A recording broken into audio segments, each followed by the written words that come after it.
Another thing that I want people to take away is you need to get your priorities right. And I feel like a lot of people make this mistake as well, is because I've definitely made it myself. Like, are you trying to be a power lifter, right?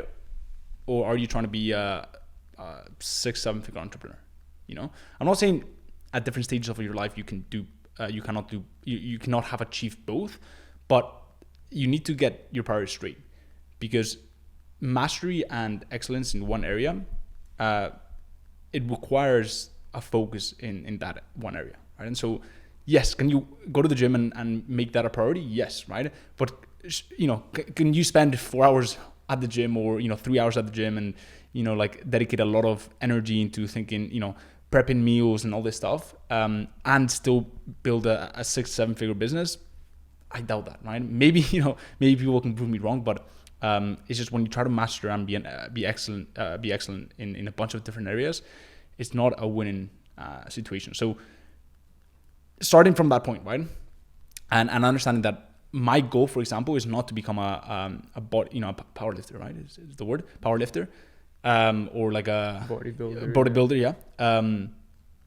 Understanding that, then I'm gonna structure my workouts around what I care about, which is energy, right? So the main thing for me is like feeling good and feeling healthy, but also having energy for my work, right? Because that's like not my priority, right? But like the main thing that I want to accomplish, right? So structuring everything around having developing that excellence in one single area. So I'll go to the gym, you know, 4 or 5 times a week max. That's really it. But I'll try to get my body moving every single day. So whether it's a walk, or, you know, a quick workout, or just a quick run, like whatever it is, just get your body moving, because especially before lunch and especially before afternoon, I found it gives me tremendous energy, as opposed to not doing it, which leads to me feeling a bit sluggish after lunch. And that links well to another point, right? Because a lot of people like to do exercise straight in the morning, or even like in a fasted state in the morning, and then, you know, they'll go on to start their actual work at like 9:30, 10, right? Even though they've been up since like 6 or 7. What's your take on that? Because I know you've tried it. I've done that. Yeah, I've done that for quite a while. It's again that's the importance of optimizing and iterating and see what works for you. For me, I made you know, decent gains in the gym, but when I got to my desk at like 10 a.m. or 9:30 a.m. after having gone, you know, having biked to the gym, having done gym, you know, having done sauna, cold plunge, and all this stuff, like having spent an hour and 30 minutes in the gym, or, you know, sometimes even close to 2 hours. Number one, I already had this like sense of accomplishment and achievement, and number two, I didn't have the energy that I would have had I started my work early in the morning, right? And so I've, you know, shifting it to now where I just get, you know, I do the morning routine, but I get straight into work early in the morning. I just love working early in the morning. Like there's something about those early mornings and those early hours that allows you to really get in the zone for the first initial hours of the day. And for me, like for example, right now it's like 12:30 or so, right? Like 12. I've done a bunch of stuff that I want to get accomplished today, and I have like the day ahead of me, right? And so now, you know, after the podcast, we'll go gym. We'll have a good healthy lunch, and then we'll get straight into the afternoon work block. But knowing that we've accomplished a bunch of stuff in the morning, especially because the afternoon usually carries with it a much more chaos, right? So I'll have like a bunch of calls. You know, today, for example, I've got you know, the run of one-to-one calls with my mentees. I've got a live on YouTube. I've got, you know, a bunch of, you know, filming. I've got you know, I need to do a bit of work for my e-com brand as well with my team. So that is like more talking to people. That is, it's not as deep work. Yeah, because I mean, in my own experience, I used to almost exclusively, you know, coming back from school and then going to gym. And I kind of carried that through me in the last few years, like would go between like 4 and 6. And what I noticed was that by the time you're almost towards the point where you're already kind of tired from the day. And so you go there and you're already kind of sluggish.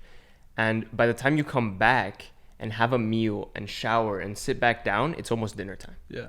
you know, so that kind of like cuts the day, which is why, and I mean, I've told you this already, I think you've really gotten the time like nailed down on the head. The fact that it's like, okay, stop work around 12, between 12:30, you know, go gym, come back, have lunch, and then be ready to start again by 2:33.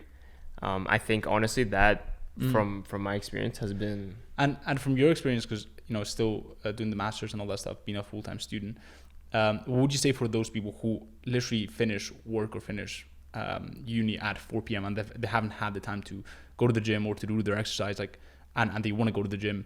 How would you, in your opinion, and you know, seeing what has worked for you and what you just said, would you recommend that they go straight after they get home, or like how would you structure that? honestly, it's as you said at the start, priorities, right? Yeah, like if exactly. you're just doing uni and then you're going back and you have not much else to do for the end of the day, like, yeah, go hit a gym session, why not? But if you're trying to start something, if you're trying to do your business as well, then it becomes priorities. Like what do you really want to do, you know? And that might mean sacrificing, I don't know, watching the football later at night because you have either to gym or to work then, you know? Or it might mean not being able to stay up late because you have to sleep early so you can wake up very early and go gym in the morning so you can have work in the afternoon. You know, in my experience, especially this last year where it's been at home and you know, not actually going physically in person, I think if you really get the exercise in around lunchtime, for me those were always the optimum days, and like my time here has really reflected that. For sure, man. And I think another thing that, I mean, one of the things that I want people to keep in mind is we're not saying neglect your health and put it on top of, you know, just prioritize the business. What we're saying is you know, you just have to sacrifice a few things. So if it means that maybe you can just do like a home workout for 15 minutes and then get straight to work, like do that, you know.